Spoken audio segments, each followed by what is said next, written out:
ఇది చూడండి, ఈరోజు మా కిట్టి స్పెషల్ వైట్ రైస్, నెయ్యి, పులిహార, బొబ్బట్టు, పెరుగు, కాకరకాయ. ఇది కాకరకాయను. ఇది వచ్చేసి చుక్క కూర పచ్చడి, ఇది చింతకాయ పచ్చడి, ఇది పులిహార, ఆవకాయ ఇది ఇది వచ్చేసి పుదీనా కొత్తిమీర పచ్చడి, ఇది వచ్చేసి తమ్మకాయ ఫ్రై, ఇది ఆకుకూర పప్పు. దీన్ని ఏమంటారు అబ్బా? శనగపప్పు, సాంబారు,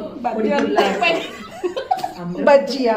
ఓకే, ఇవన్నీ మా మెనూ స్పెషల్స్. చూడండి ఇన్ని ఐటమ్స్, ఇవన్నీ తినేస్తాం. ఇప్పుడు అయిపోతాయి.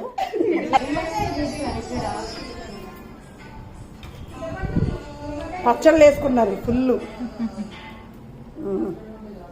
ఫ్రెండ్స్ ఇదిగోండి ఈరోజు మా కిట్టి భోజనం. దీన్ని ఏమంటారు? సాంబార్. ఇది చారు, ఇది